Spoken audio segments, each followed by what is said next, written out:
स्वाति मालीवाल के साथ कथित मारपीट मामले में सीएम अरविंद केजरीवाल के पीए विभव कुमार को फिलहाल गिरफ्तार किया गया है। उसके गिरफ्तारी के बाद से बीजेपी आम आदमी पार्टी पर और ज्यादा हमलावर है और इस बीच आम आदमी पार्टी ने भी बीजेपी पर आरोप लगा दिए। अभी तक के मुताबिक स्वाति की मेडिकल रिपोर्ट इस बात की तस्दीक करती है कि उनके शरीर पर कई चोट के निशान हैं, लेकिन कुछ वाजिब सवाल हैं जो दिल्ली की पूर्व महिला आयोग की अध्यक्ष पर उठते हैं। तो वो सवाल कौन से हैं? सवाल दरअसल कुछ ऐसे हैं कि स्वाति मालीवाल के साथ 13 मई को मारपीट हुई थी। उनका कहना है कि वो सीएम अरविंद केजरीवाल से मिलने उनके घर पर गई थी। अब यहीं से कुछ सवाल पैदा होते हैं।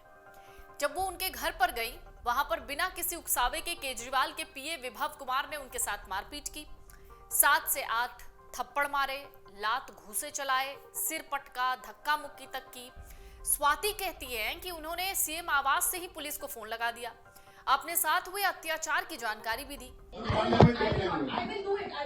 मैं इन लोगों को सबको बताऊं। हाँ बता देना, वो आपका हेडेक है। आप मेरे को डीसीपी से बात करेंगे अभी करा रहे हैं। आप आइए, आप आइए ना। नहीं, मैं एसएचओ सिविल लाइन से बात करूंगी पहले। नहीं, हम यहाँ नहीं कर सकते। नहीं, अब यही होगा जो करना है करो। और तुम्हारी भी नौकरी खाऊंगी अगर मेरे को टच करा तो तभी तो कह रहे हैं हम। हाँ, तो इसलिए कह रहे हैं हम बड़ी रिक्वेस्ट कर रहे हैं। मैंने अभी 112 पे कॉल कर दिया, लेट द पुलिस का, उसके बाद मैं बात करूंगी। तो पुलिस भी तो बाहर ही आएगी, वो यहाँ तक नहीं आएंगी ना।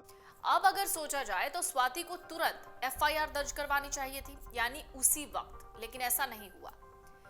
पुलिस थाने तक भी गई थी वो, उनका कहना है, और कहती हैं कि बिना शिकायत लिखाए वो वापस भी लौट गई। तो मारपीट हुई थी तो बिना शिकायत के वापस कैसे लौटी स्वाति, और क्या जरूरत थी वापस लौटने की? जो एफआईआर उन्होंने 3 दिन बाद कराई वो उसी वक्त करा सकती थी। हैरानी की बात यह भी है कि पुलिस तो इंतजार करती रह गई, लेकिन स्वाति को ही एफआईआर दर्ज करवाने में 3 दिन लग गए। तो अब क्या उन 3 दिनों में ऐसा क्या हुआ? क्या स्वाति पर कोई दबाव था? स्वाति आगे की कोई प्लानिंग कर रही थी? किसी को कुछ नहीं पता। सवाल एक और है, सवाल है 13 मई को बातचीत वो नॉर्मल करने आई थी और नॉर्मल बातचीत में उनके साथ हाथापाई हुई, उन्हें मारा पीटा गया, ऐसा स्वाति का कहना है।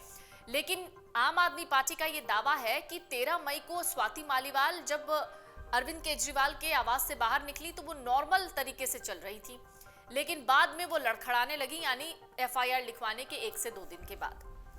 वो काफी आराम से चली गई थी, लेकिन 17 मई को जब मेडिकल हुआ तो वो लड़खड़ाती हुई बाहर निकली।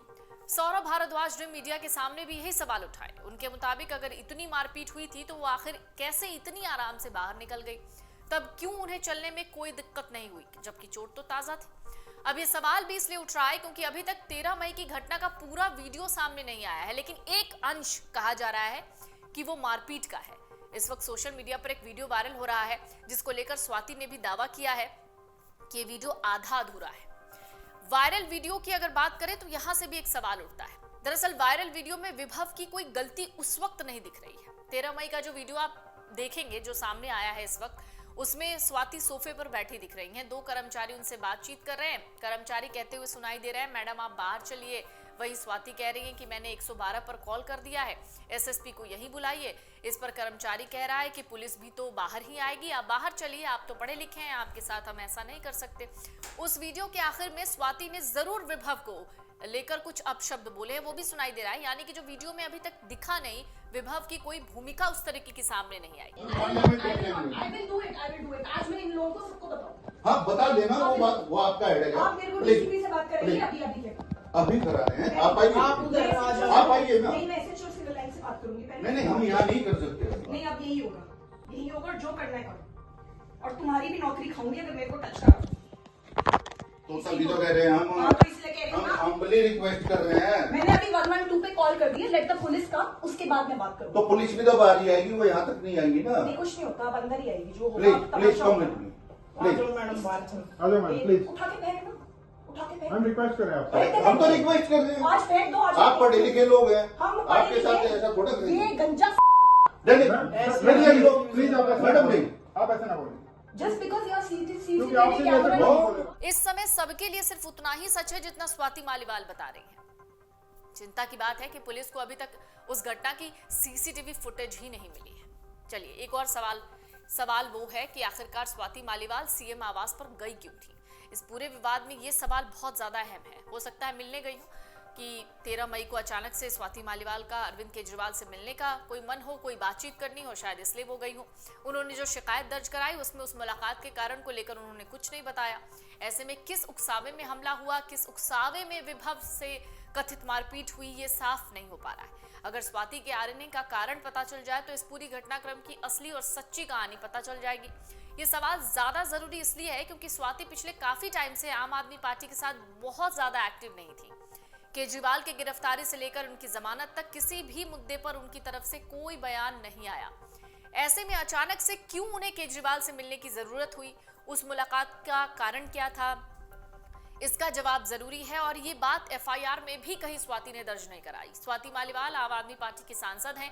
एक समय तो अरविंद केजरीवाल की भरोसेमंद थी, लेकिन अब उनकी भूमिका सिर्फ महिला अधिकारों की रक्षा करने वाली एक शख्सियत तक सीमित रह गई है। उन्हें आम आदमी पार्टी में वो प्रमोशन नहीं मिला जिसकी उम्मीद उन्होंने की होगी। इसी वजह से आम आदमी पार्टी खुद ये सवाल उठा रही है, क्या स्वाति मालीवाल किसी दबाव में हैं? क्या वो इस बार बीजेपी के इशारों पर वो काम कर रही हैं?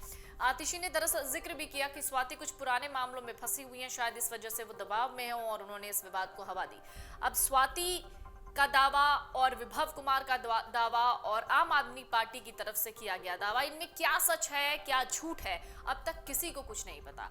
जांच बाकी है, पुलिस अपने स्तर से जांच कर रही है। इस बीच कोर्ट का भी फैसला आया। 30 हजारी कोर्ट ने विभव को किसी तरीके की राहत नहीं दी है, 5 दिन की रिमांड पर रखा है।